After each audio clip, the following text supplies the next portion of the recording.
Parashat Noach, nous assistons, après le déluge, qui a effacé tout ce qui était visible de l'univers, et dont uniquement Noach, ses enfants et ses brus ont rescapé. Juste après, Noach devient un homme de la terre, Vayachel Noach Isha Adama Vaïta Karem. Et Vayachel, ça veut dire qu'il s'est rabaissé à être un homme de la terre, de la matière. Il a planté une vigne. Et la vigne, c'est quelque chose qui peut entraîner l'homme à des extrêmes extrêmement dangereuses. C'est ce qui s'est passé. Et là, Vaïdgal Betocha Holo, il se découvrit dans sa tente. Nos maîtres disent que Vaïdgal, ça vient du mot galout. Il engendra la galoute, l'exil, à ses enfants, à sa descendance, parce qu'à ce moment-là, le Satan vint et lui montra en rêve, en songe, lui-même, le Satan, en train d'égorger un agneau, c'est l'exil de l'Égypte, un lion, c'est Babylone, Nabucodonosor, et un porc, c'est la civilisation d'Édom. Lorsque Canaan, son petit-fils, voit son grand-père dans cette déchéance, il va chez son père, qui est Ham. Noach avait 3 fils, Shem, Ham et Yafet. Il va voir Ham et lui raconte ce qui s'est passé. Et Ham vient, et au lieu de protéger son père, il voit la nudité de son père. Et Rachid expliquait sur place, il voit la nudité, ça cache, c'est un euphémisme, qui cache le fait qu'il l'a castré, mais d'après une autre opinion, qu'il l'a sodomisé. Lorsque Shem et Yafet, les 2 autres frères, se rendent compte de ce qui se passe, ils prennent un vêtement et ils vont à reculons pour couvrir la nudité de leur père. Et le verset répète, bien que ça puisse paraître être un pléonasme, une répétition, Ve'ervat avihem lorao. Et ils ne virent pas la nudité de leur père. Et à ce moment-là, Noach se rendit compte, donc une fois qu'il se réveille de son ivresse, de ce que lui a fait Ham, qui était le plus jeune de ses fils, parce qu'il avait des antécédents.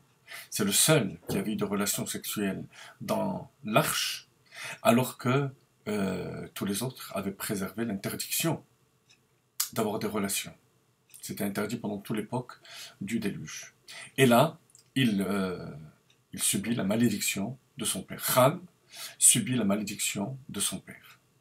Alors, essayons de comprendre pourquoi cette répétition, justement, ce pléonasme, Ve'ervat avihem lorao. L'enseignement de Ve'ervat avihem lorao, c'est que ils étaient occupés à couvrir le mal de leur père. Ils auraient pu, pendant qu'ils s'occupaient de leur père, avoir un esprit critique et voir le côté négatif de la déchéance dans laquelle il était tombé. Eh bien non.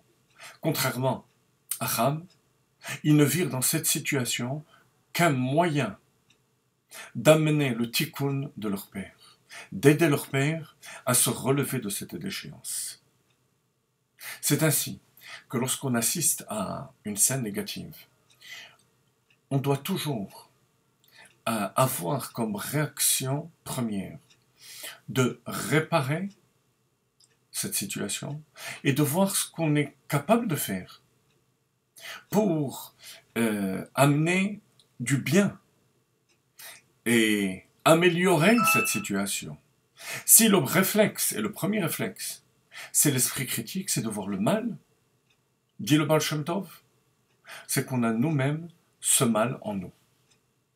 On a nous-mêmes ce mal en nous parce que Dieu ne fait rien pour rien. Tout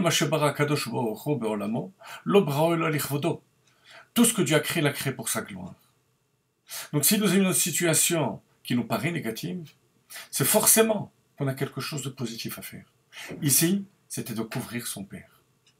Si par contre, la première réaction, c'est l'esprit critique et de pointer du doigt le mal qui est en train d'être commis, c'est que nous-mêmes, on a ce mal en nous. Comme disait le Baal Shem Tov, le prochain, notre prochain, est le reflet de notre propre mal. Si on voit du mal chez son prochain, c'est qu'on a nous-mêmes cette hashrata, cette perversion en nous.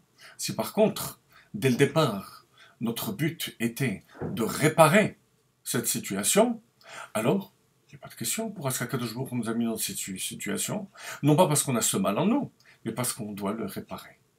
Et c'est de cette manière que Shem et Yafet vont devenir les réceptacles de la Torah, du Shalom, puisque Shem, c'est l'ancêtre des Sémites, et même Yafet va amener sa pierre à la construction en amenant la beauté de Yafet pour sublimer l'accomplissement de la Torah.